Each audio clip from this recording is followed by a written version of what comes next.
A few years ago, one of my roommates stumbled across something on Pinterest that changed the way I look at everyday life. It wasn't a life hack that saved 5 seconds. It wasn't a productivity trick. It was laundry detergent. Now, I know that's not exactly the kind of opening that makes people lean forward in their seats, but stick with me here. Have you ever had one of those moments where something you believe to be incredibly complicated, something, well, something you never thought you could make on your own, suddenly becomes unbelievably simple? And once you see it, you can't unsee it. You wonder, why didn't anybody tell me this? And that's exactly what happened to me. When I first saw a recipe for homemade laundry detergent, I immediately pictured chemistry experiments happening in my dining room, beakers and liquids and strange reactions. And I thought, nope, absolutely not. And then someone explained, no, no, no, it's like the powdered version of laundry detergent. 5 or 6 dry ingredients. That's it? You buy things like borax and baking soda and OxyClean and a scent booster, if you want one.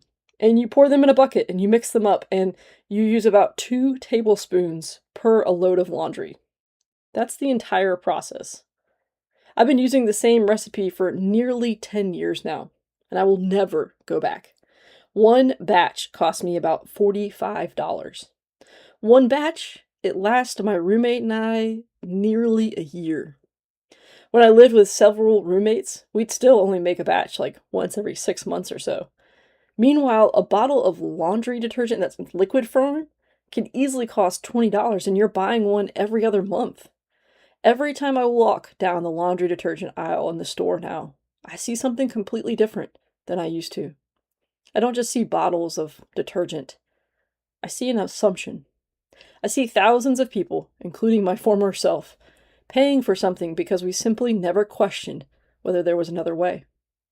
Now, whenever someone asks me what detergent I use and I tell them I make my own, they look at me like I've grown another head. They imagine I'm grinding up herbs in my backyard or living like it's the 1800s. And then I explain it's literally just a handful of ingredients mixed together in a bucket. And suddenly their expression changes. Oh, that's actually that's actually pretty simple. Yeah, exactly. And that's the fascinating part. Nothing about the recipe changed. The only thing that changed was what they believed was possible. I actually don't really care if you make your own laundry detergent or not. If buying liquid detergent works for you, that's perfectly fine. This isn't really about laundry detergent. It's about curiosity.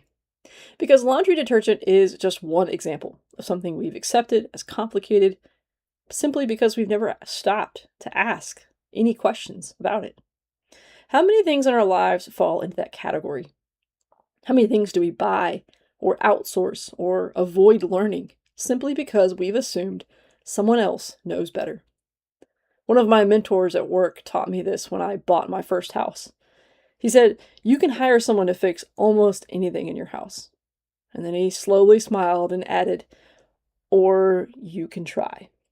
He wasn't suggesting I rewire electrical panels or repair my air conditioning unit. Some jobs, you definitely want the professionals. But he said something I'll never forget.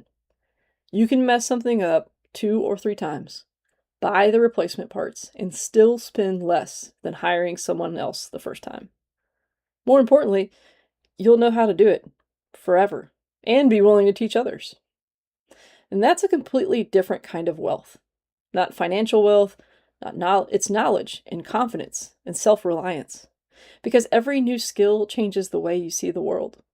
After you learn to fix a leaking sink, you stop seeing plumbing as magic. After you learn to change a tire, you stop fearing the flat tires. After you learn to make laundry detergent, you stop believing it has to come in a brightly colored bottle. The complexity disappears. And once it does, you can never unsee it. So today, I want to leave you with one simple challenge. Find one thing in your life that you've always accepted as just the way it's done.